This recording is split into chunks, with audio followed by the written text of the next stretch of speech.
Hey all, it is Glam Rebecca, and I figured I would do a health update since I've had some people ask questions about why I haven't been posting so much or make comments when I do reply, asking, for more information or whatever. So, if you are interested in finding out, like, what's going on, then keep watching. This may be a little heavy, don't know just yet, but I'm not going to do an intro in this video. And I do go see a doctor on Tuesday this coming week. I'm filming this on December 7th, so I go next Tuesday. Finally haven't been able to get an appointment with one to go figure out what's going on. So black is usually a very nice color to wear, especially when things are changing with your body that you don't like. And I own a lot of black because I'm Gothic heathen. So when I moved to Georgia in December of last year, I weighed between 132 and 135 pounds. About January or February, they put me on gabapentin, which, I asked the doctor to go back on it because it used to help my fibro a lot. And, I went up to 138 and 142 and 145, and I stayed about 145 there for a little while. And I've always had a hate-hate relationship with my body. And I know, you're supposed to, love your body, and it's the only body you get. Look, my motherfucking body has tried to kill me more than once. And so, actually, I've already been dead at least once. My heart has completely stopped. So, I know my body just has it out for me. And I know one day I'm eventually going to die of at least something or old age. Actually, you know what? I know what's going to kill me. Life is going to kill me. Life. That's what's going to happen. Life is going to kill me. I've already ceded defeat on that fact, which is fine. Everybody's going to die from life eventually, so I might as well just admit it now and just be done with it. So, I was on gabapentin until about late April when I ended up in the hospital. And they couldn't figure out what was going on. I was having stroke symptoms because I've had a stroke before. I know what they're like. The neurologist was like, oh, well, it's, are you sure? Are you sure that's what happened? And this just really seems far-fetched. It's not making sense. It doesn't add up. Da-da-da-da. And I was like, if you don't believe me, run your tests. Run your tests. Run your battery of tests that you think of doing. I said, and I'm sure they will prove what's what. So she did. And I never saw the neurologist again. There were notes from her, but I never physically saw her again. No apology, no nothing. So she did MRIs of my brain. I had CT scans done. I had x-rays done. I had blood work done. I had an EKGs done. I had ECGs done. You name it, I had it done while I was there in the hospital for several days. Kitty. Oh, it's a CB kitty. So the test results came back from my EMGs, and she sent in an intern my CT scans and my MRIs. I'm not even sitting in the chair right. That's what part of the problem is, plus it's hurting my ass. So, she sent in an intern to tell me what my results were and what was going on and what they wanted me to do and that kind of stuff. So basically, when you go into a hospital and an ER setting, unless you have something sticking out of you that shouldn't be there, or sticking in you that shouldn't be there, or bleeding, they really can't do anything for you in an ER. They have no idea what to do with you. I had droplet. I had issues with slurred speech. I had cognition issues. I couldn't raise one of my arms. My legs weren't working. So I had several different things going on. I was having a hard time concentrating and staying awake. It was a lot of really scary stuff. And to really, I did a quick video while I was in the ER. Or no, I was I'd already been admitted at that point. So I went there at 4:00 in the afternoon, and I didn't get admitted until 6:00 the next morning. So my friend Becca came up and got Jason and took him home because we didn't know what was going on. And they admitted me to the hospital, and then he came back later that night, and she stayed for a little bit and whatnot. I was there literally all weekend.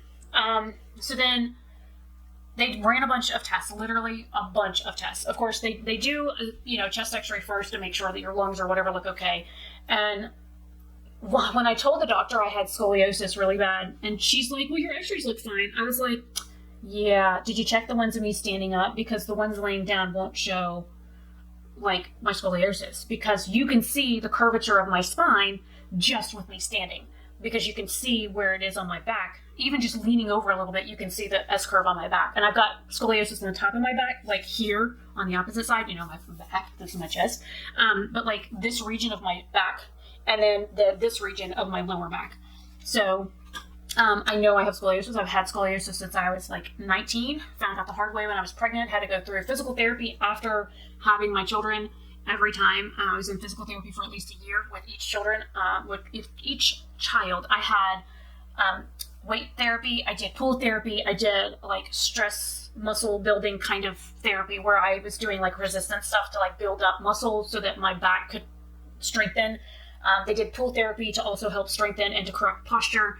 So, because when I used to walk, I used to like throw my hips really bad. And so when I would go up the stairs, instead of like going up like this, I would go up one and then swing this hip way out and then go up the next one. So the pool therapy helped correct that because she could stand behind me as I'm going up the steps in the pool to correct every time I go to overcorrect because one side of me is shorter than the other. So that was one thing that kind of irked me when the doctor was like, well, we didn't see that on your scans. I was like, trust me, lady, I know I've got scoliosis. I have freaking x-rays of my back to prove it.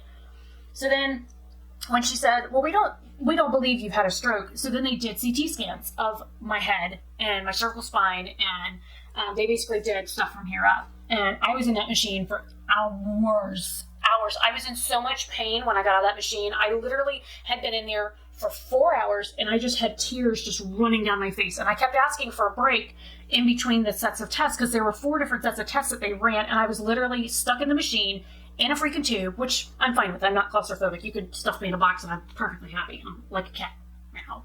Anyway, so that wasn't the problem. The problem is that the way I was laying was sending pain everywhere, and it was so painful. But they wouldn't let me get up, and they wouldn't stop the test long enough for me to stand for a few moments or assist me to stand, because of course I wasn't supposed to stand on my own because I had a wheelchair that they brought me in with because I wasn't allowed to walk. I wasn't even allowed to walk around my hospital room. I couldn't even get out of the bed. They had monitors on my bed, so if I swung a leg over the bed, an alarm went off, and nurses came running in the room.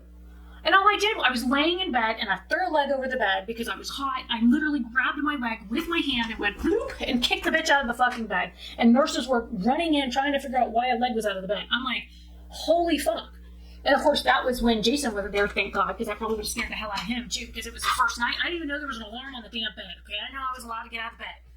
Because they were afraid I was going to fall because I couldn't walk. I couldn't stand. I had my cane with me, and I was using that as like my biggest crutch. I was using the cane on walls and surfaces to stick it around because I could not pick up my foot. I would pick up my foot, and instead of picking my foot up like this, it would do this. And it would just drag along the floor, which is called drop foot. So yeah, there was all kinds of fun stuff going on. So then when they get the scans back at like 4 or 5 in the morning from the radiologist that reviewed them, the intern comes in at like 7 in the morning and says, well, the doctors reviewed your results, and we found that there was damage to your cervical spine. And basically, I'll put this around to show you.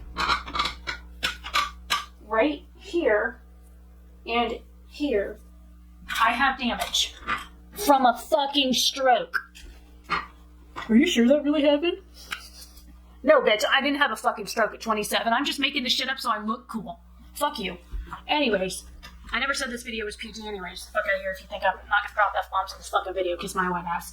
Anyway, so she really pissed me off, number one, doubting that I'd had a stroke. But maybe in, not once while I was in that hospital did I fucking ask for a pain pill, and every time they offered them, I fucking denied them. And you know why? Because of my friend Adriana, and every time she went to the hospital and they told her she was drug seeking, and because she was black, they wouldn't help her. I was doing it, number one, I was in pain. Did I need the meds? I sure as fuck did. But did I want them to think that the reason I was in the hospital was because of needing the medication? Absolutely not, because there was something wrong and I wanted to find out what it was. So it really pissed me off about that they literally, they came in and they were like, oh yeah, by the way, we found you had a stroke. No shit, Sherlock. You think I didn't fucking know that already? I mean, I had a damn stress test done at Shands, and I had to wear a fucking monitor and electrodes stuck to my damn head and my chest and shit for fucking 2 weeks and go in every day to have data dumped. Not to mention the in-hospital stay that I had from multiple seizures a day after my fucking stroke. But no, I didn't have a stroke. Why would I think that I had a stroke? Oh, my face isn't symmetrical anymore since my stroke. Not to mention, there's other things that have happened since my stroke, but I never had a stroke. Fucking doctors. Why would I be honest about that? Why would I tell a fib of such magnitude that can be documented with medical evidence? Sorry for the rant and the diatribe, because my mother has told people, hi Janet, by the way, I know you watch my videos, you psycho, telling my children hateful things about me, that's fine. That's fine. They won't talk to me anyways because of whatever you told them growing up. But I love both of my children. I will love them till the day I die. So I don't care what you told them. If they believe it, that's on them. If they don't have the balls to talk to me about it, that's fine. But you telling my father I never had a stroke or a heart attack or any other health-related problems, fuck you. You were the worst fucking mother on this planet. Fuck you. Fuck you. Because I have documented proof that proves all the health shit that I've got wrong. So fuck you. If you don't believe me, that's fine. Fuck you. That's why I did the rant, because I'm mad because people keep telling me, like my dad, oh, it's all in your head, or your mother says you never had that. Well, you know what, Dad? When I was in the hospital with all these health problems and I fucking called you, you never came. You never came. You know what your excuse was? I was working. I had to pay bills. I had to put a roof over blah, blah, blah's head. You know? So you never came. You never saw me in the hospital. You refused to come. You wouldn't take off of work so you could come see me in the hospital. You also didn't come and see me at the hospital when your granddaughter was fucking born either. You were there for the first one, but fuck if you were there for the second one. So there's that. So then, hell, he didn't even care enough when I had fucking cancer a few years ago. And Ken went with me to the hospital. My best friend drove all the way up from Cocoa Beach, Florida to be with me and to take me to the fucking hospital and stay with me for 2 weeks after my surgeries. Because my dad wouldn't take off of work, or he couldn't take off of work, or he didn't want to take off of work. He didn't even come visit me in the hospital for the week that I was fucking there after my surgery. So, yeah. Anyways. So they found that I had a previous stroke. Gee. News to me, you know? News to me. First time I'm ever hearing this. I haven't just lived with this fucking condition for almost 20 years. So, they basically told me to go see my doctor and have them order a bunch of tests and have specialists check on certain things. And I did. I went, and saw my doctor for a follow-up. I did ask for a bunch of tests to be run. They did blood work. They did panels. They were supposed to order stuff. And then my insurance company wouldn't fucking pay for any of it. So they took me off the gabapentin in like the first week of May. But then I started noticing that I was piling on weight. And normally when you're on gabapentin, you pile on weight. And I did gain like 10 pounds while I was taking it. I was like, whoa, what is this? And I know Ken had taken it, so I called him. I was talking to him before he got married to his wife. And I was like, hey, did you have any problems with gabapentin? Because I know it was helping you, because he had an aneurysm.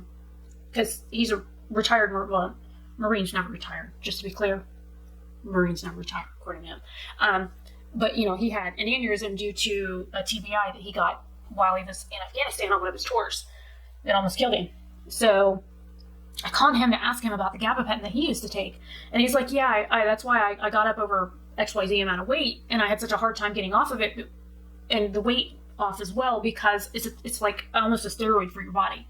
Helps with the pain. It was great with controlling like the pain and the symptoms and stuff that I was having with the fibromyalgia, but I was piling on the weight. It was crazy how much weight I gained in like 4 weeks of being on it. So they took me off of it.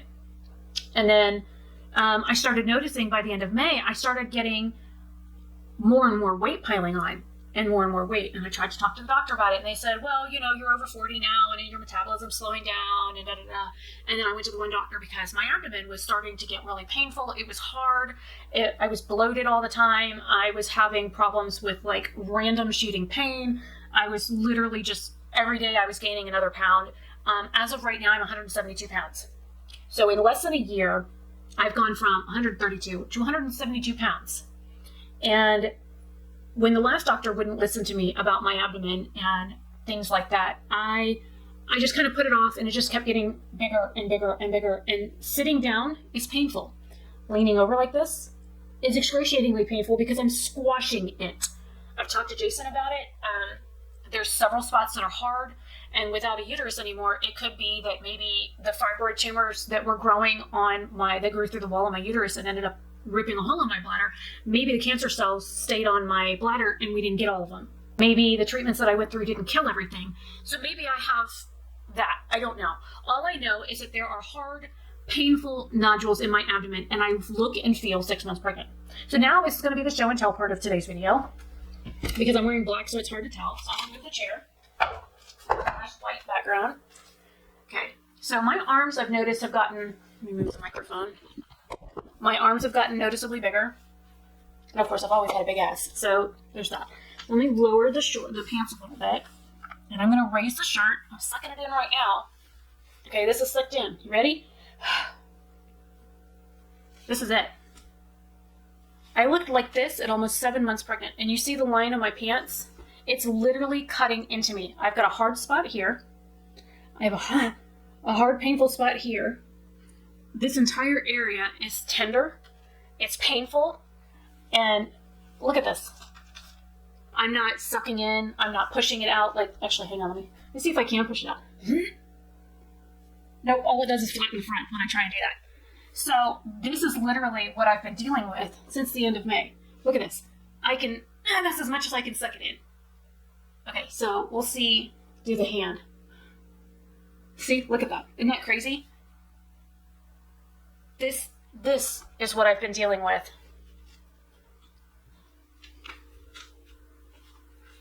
For months. And it's painful. And whatever this area is that's really hard, like when I touch it, you can feel there's like hard knots underneath the skin that it like randomly just kind of shoots pain places.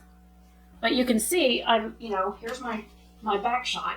So I still look pretty normal from behind, except for like I've got this roll of skin here now. Because I have put on weight. Oh, look at this. And I never had this problem before. So because of that, let me hide my pants back up where I like them. Because I can hide my belly. Makes me feel a little bit better about it, because I hate it. It literally is probably the most depressing thing I've ever had to look at on my body. Because it is. It's painful, it's ugly, I feel fat, I feel disgusting. I don't want to look at myself, I don't want to touch it. When I lay in bed at night, it has pain that shoots from the area, so that's a whole lot of no fun. So, I finally got a hold of a new doctor, and I'm on Jason's insurance now. He finally claimed me on paper, so he could put me on his insurance. And I go see a doctor Tuesday, and I let them know what was going on, and I said, I think I'm going to need an ultrasound of it, because something is just off. I said, I tried talking about this to my other doctor months back, and she wouldn't address it. She just thought I was gaining weight because I was overeating or I was fat. I can't barely eat now. I had a donut at 10 o'clock yesterday morning, one glazed donut. I had a cup of coffee to go with it. I had a bowl of soup, about maybe a cup of soup that Jason brought me about 5:30 yesterday afternoon while I was working. I had a banana about 10 o'clock last night. I had 2 6-ounce glasses of milk and about 8 ounces of water. And by 2 a.m., I was so full feeling. I was literally in pain. And I had gone to I emptied out the liquids more than once. And, I dropped the kids off at the pool that morning, so I know I wasn't full. So that wasn't it. I wasn't backed up, like my dad calls it. And literally, I used to be able to eat, 2 handfuls of spaghetti on a plate. Now I can barely eat 1 handful of spaghetti on a plate without being so overly full, it's painful. Like, I want to vomit, it's painful. Like, I've overstuffed my body. And I'm barely eating anything. And my weight is just going up. Every day, I get on that scale. I brush my teeth, I go pee, I wash my face, I weigh myself. Later I'll get a cup of coffee, I drop the kids off at the pool, I go weigh myself, because usually, you can drop off a couple of pounds doing that. It doesn't seem to matter. Every day, or every other day when I do remember to weigh myself, I am going up in weight. Every day. And I literally went one entire day and ate nothing all day. Nothing. I had coffee and milk to have some sort of caloric intake. I did like 5 or 6 24-ounce glasses of water, so I knew I was hydrated. The next day I woke up and I was almost 180 pounds. I don't know what's going on. And I feel disgusted with myself and my body. And I know society's like, you're supposed to love yourself, and a couple of extra pounds ain't gonna hurt you, and you look great at the weight you're at. I feel disgusting. And I hate the way I look. And I can't wear any of my clothes. Nothing I own fits anymore. I have put on so much weight in the past 6 months. I literally cannot wear any of my clothing that I've bought at all. The dress that I had on for Halloween was so tight on my arms, it was literally digging into my arms, and Jason had to literally yank it off of me because I had the thing pulled up and my arms were just stuck in the sleeves. I couldn't get it out. I literally couldn't get my arms out of it. he had to like pull. So this is very concerning to me. And I know there may be others that are going through shit like this. I know Marlena Stell just did her video on the stuff that she's been through. And, you know, what's really funny is, like with her video, she had stroke symptoms and she got bit by a tick. I got bit by a tick. In May, I got bit by a tick, and I got checked for Rocky Mountain and Lyme disease, and thankfully they both came back negative. It takes several weeks to get those back, by the way, in case you're curious. If you ever get bit by a tick, always go get checked for Lyme disease, because ticks carry it. It's nasty. So, and if you have friends that have chickens, they're amazing at getting rid of ticks in the yard. Them and armadillos and possums. But yeah, chickens are like amazing at getting rid of ticks. And my one friend, she has ducks, and she says they're good at getting rid of them too. So yeah, poultry is your friend when it comes to ticks in your yard. We haven't had many problems with bugs here, like nasty bugs. So that's a good thing. We have some centipedes and some millipedes here that I keep warning Jason about, like leave them alone, don't touch them, and stay the fuck away from them, and that kind of stuff. But we don't really have a whole lot of issues with bugs outside of the house. Like, we don't have any issues with bugs inside the house, but I mean in the yard, in the woods. So, so what I'm going to do is Tuesday, see the doctor, wait and see. They're probably going to send me out. I know they're going to send me out for testing because I've already requested an ultrasound because I know it's going to be required anyway. So they have an imaging place that's really close by. She says they should be able to get me in the same week, if not next week. That was my work email. My computer's over there trying to sleep. It's monitor blinking at me, going a little creepy if you think about it. Because one monitor blinks and then the other monitor blinks and then one monitor blinks and the other one blinks. So it's like a back and forth thing that they're doing. So I figured I would sit down and film this. That's another reason why I haven't been really filming any videos. I've been super depressed. I hate life. I hate life. I mean, I'm not like suicidal or anything like that. I'm not like not wanting to live or any of that. And that's not what the deal is. The deal is I'm in pain. I'm unhappy with how things are with my body. And I kind of just gave the fuck up. Like, you know, when you're depressed about certain things, it doesn't have to affect every aspect of your life. Sometimes depression kind of hits you like a Mack truck and it takes care of everything in your life. Like, you just don't give a fuck about anything. But then there's other things like this type of depression, and I'm bipolar, so I have episodes anyways because I'm type 2. So maybe this is just a manic depressant flip where I'm just down, and that's possible. It could be. I've been controlling my bipolar on my own with therapeutic techniques and stuff for decades. I haven't been on medication for I haven't been on any type of psych meds for my bipolar in at least 20 years. Not since I lost custody of my youngest, so there's that. That's a whole other story. Anyways, so I just didn't want to do anything. I was still buying beautiful makeup, and I was still getting my subscription packages and stuff, and I didn't want to film any of it. I didn't want to. I didn't want to be on camera. I felt disgusting. I didn't want to put makeup on. I didn't want to look at my face. I don't like these jowls that I have going on. I don't like the fact that my thighs actually touch now. You know what really gets me is I have plenty of ass, but where I need it, I don't have any padding, like underneath. I have plenty of padding like here and up here, but in here. But under here where I need it, none. I got 2 little bones and they're both bruised. Oh, I got a pair of these now too. That was really nice. Yeah. That was not fun trying to go bra shopping when you don't know what the fuck size you are. And because I've always been either a 34 or a 36, but I've always been like a B cup, a small B to a full B. When you go shopping for bras at Walmart, because, you know, I don't go very many places, if you take your significant other with you, and all you have to do to stop an argument is go, boop, and they were like, because they forget life, because boobs. I asked the lady in the lingerie department for assistance, and I was like, so I'm over 40, I've put on some weight recently, and I used to be a 34B, but I wear a 36 because it's more comfortable. I said, I don't know what to do with these, and these completely don't fit in my Bs anymore. Can you help? So we started off with a 36C, a 36D, and a 36 double D.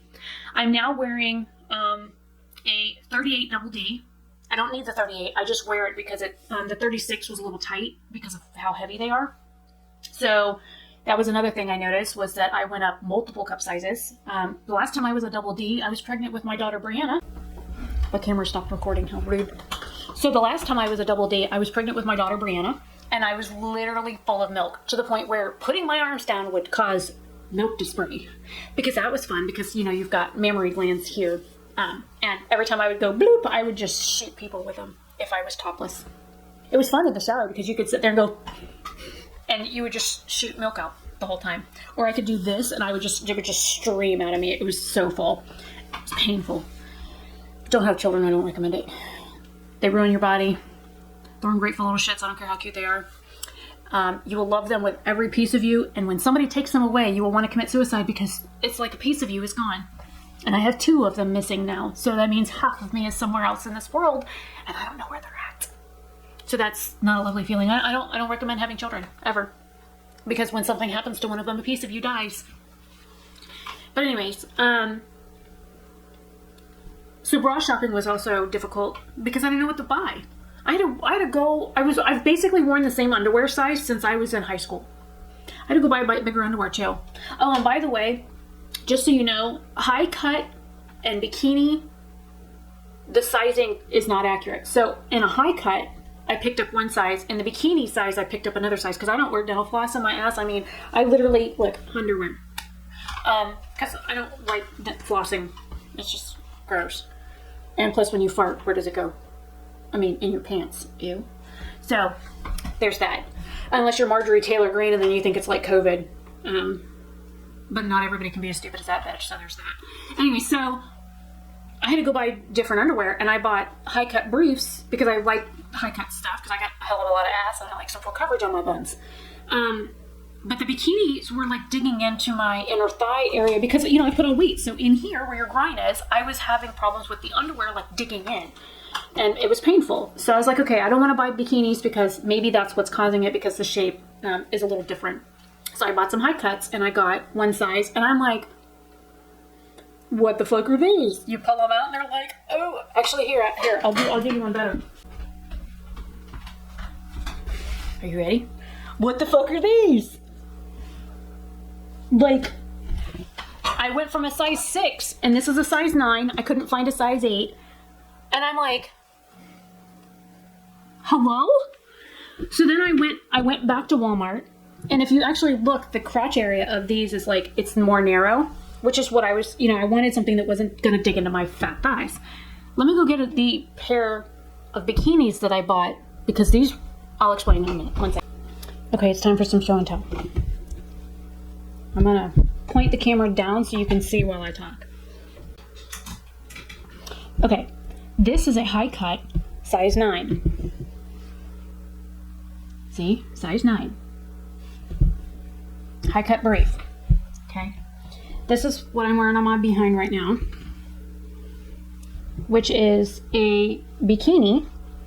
Both of these are Fruit of the Loom, by the way. Not only is the bottom wider, but it's like, you know, 2 inches difference. There's the size. It's a size 8. Now, the coverage on this is actually more coverage on the behind than the brief is. And this is a size 6 that I was wearing. Nice little color scheme we have going on here. Some blue and some neutral. So the bikini size, and the size, these are so old, the size in here is hard to see. But as you can see, they're visibly smaller than the other pair. So this is a size 6, this is a size 8, and this was a size 9. And literally, these were so big, they were bunching up. Because you can see it's like folded over here. Oh my God, I about cried. So thankfully, my friend Casey's mom can wear a size 9. So I'm gonna give her these. The size 8 is still a little too big, but the size 6 cuts in here. So I can't wear them because they're a little too, this area is too snug. It digs into my leg.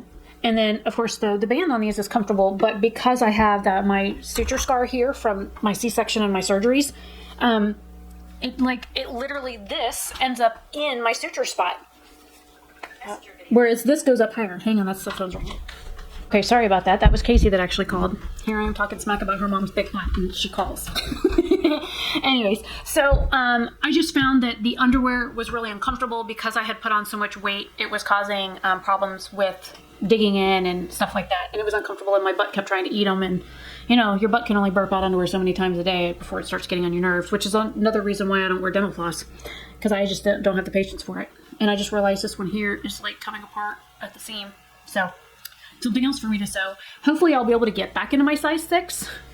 I mean, the 8 is comfortable. It's a little big, but you know what? I've already spent like $45 on freaking underwear, not to mention how expensive bras were. Oh my God.